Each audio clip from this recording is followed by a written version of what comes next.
भागवत महापुराण की जय। कृष्ण कन्हैया लाल की जय। राधा रानी की जय। भगवान श्री कृष्ण के सभी भक्तों को राधे राधे। जय श्री कृष्ण। आज मैं आपको सुनाऊंगी भागवत महापुराण में द्वादश स्कंद में छठा अध्याय परीक्षित की परम गति और जनमेजय का नाग यज्ञ।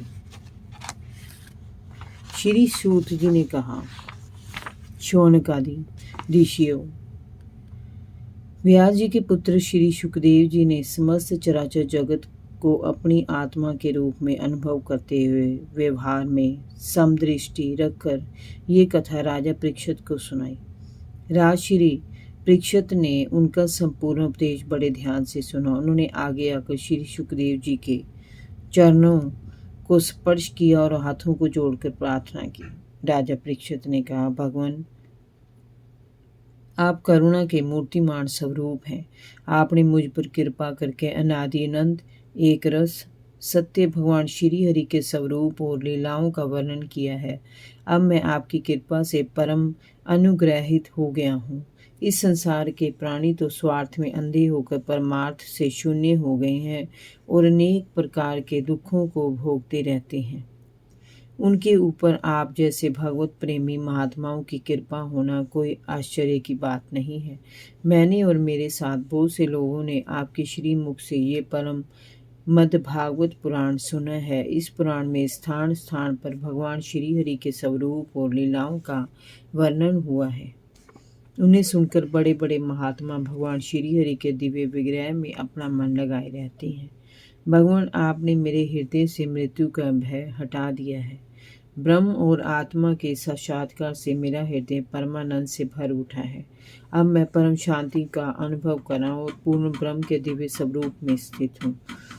अब मुझे तशक के डसने का भी भय नहीं रह गया है। मृत्यु भय से दूर होकर मैं अभी हो गया हूँ। मुनिवर, अब आप मुझे आज्ञा दे कि मैं मौन रहकर अपनी समस्त इंद्रियों को परमात्मा में लीन करके अपने प्राणों का त्याग कर दूं।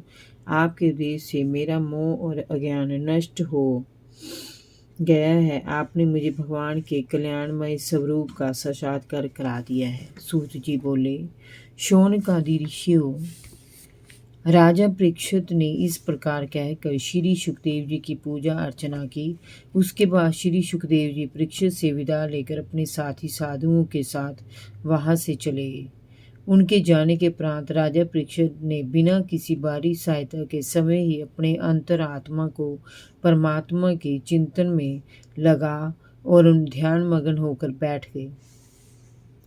उनकी अशक्ति और संशय पहले ही मिट गए थे। अब वे आत्मा को परमात्मा में लीन करके ब्रह्म स्वरूप हो गए।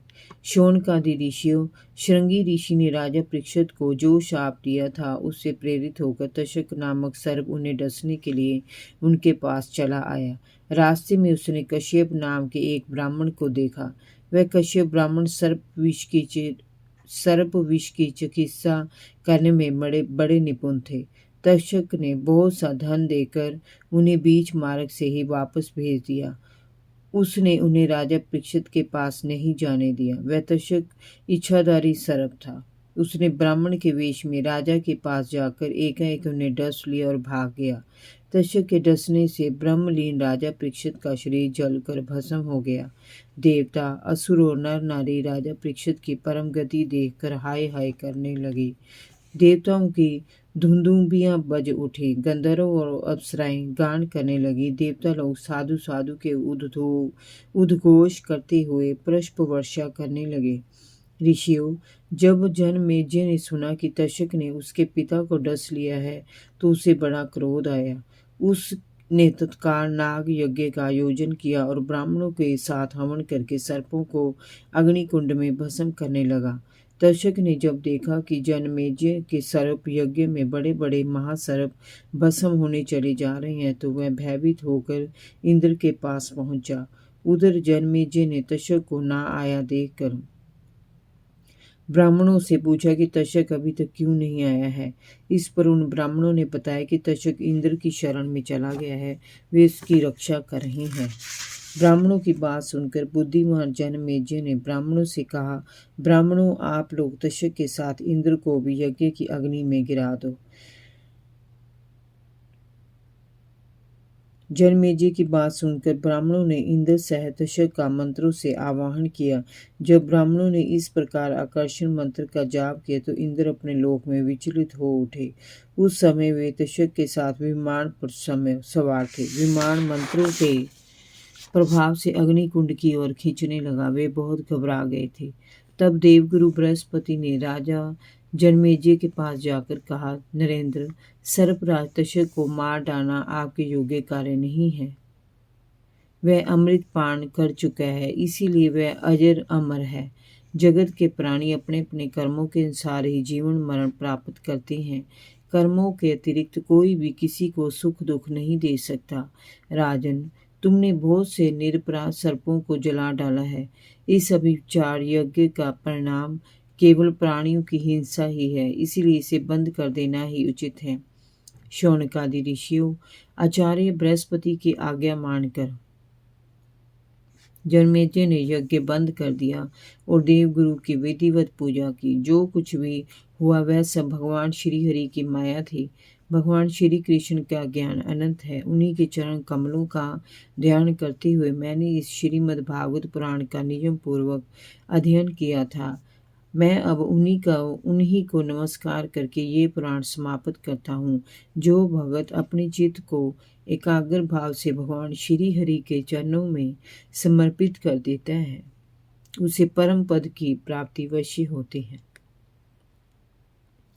शौनक जी ने पूछा, सूत जी, वेद व्यास जी के शिष्य पैल आदि महर्षि बड़े महात्मा थे और वेदों के प्रकांड पंडित थे। उन लोगों ने वेदों का विभाजन कितने प्रकार से किया, कृपया हमें बताइए। सूत जी ने कहा, ऋषिवर, जब जीव अपनी सारी मनोवृत्तियों को रोक लेता है तब उसे अनाहत नाद सुनाई पड़ने लगता है। बड़े बड़े योगी उसी अनाहत नाद की उपासना करते हैं और उसके प्रभाव से अंतःकरण को द्रव्य मीन्स अधिभूत, क्रिया मीन्स अध्यात्म और कारक मीन्स अधिदैव रूप मल को नष्ट करके परम गति रूप मोक्ष को प्राप्त करते हैं। तब वे संसार के जन्म मृत्यु चक्कर से सदैव के लिए छूट जाते हैं। उसी नाद में ओंकार प्रकट हुआ है। इस ओंकार की शक्ति से प्रकृति अव्यक्त से व्यक्त रूप में प्रकट हो जाती है। ओंकार स्वयं ही अव्यक्त एवं अनाद है और परमात्म रूप में प्रकट हो जाती है। ओंकार समय ही अव्यक्त एवं अनाद है और परमात्म स्वरूप होने के कारण समय प्रकाश भी है। वही ओंकार परमात्मा से हृदय में प्रकट होकर वेद रूपा वाणी को अभिव्यक्त करता है। ओंकार ही संपूर्ण मंत्रों, उपनिषदों और वेदों का सनातन बीज है। शौनक जी, ओंकार के 3 वर्ण हैं, अ, उ और म। ये 3 वर्ण सत्व रज तम 3 गुणों रख यजु साम इन तीनों नामों भू भू स्व 3 लोकों अर्थात तीनों अर्थों और जागृत, स्वप्न और सुषुप्ति इन 3 वृत्तियों के रूप में 3 भावों को धारण करते हैं। इसके बाद ब्रह्मा जी ने ओंकार से स्वर और व्यंजनों की रचना की। उसी वर्णमाला से उन्होंने अपने 4 मुखों से होता, अध्वर्यु, उद्गाता और ब्रह्मा इन 4 ऋत्वजों के कर्म बताए और 4 वेद प्रकट हुए। अपने पुत्र मरीचि को उन्होंने सर्वप्रथम वेदों की शिक्षा दी और उनसे धर्म का उपदेश कराया।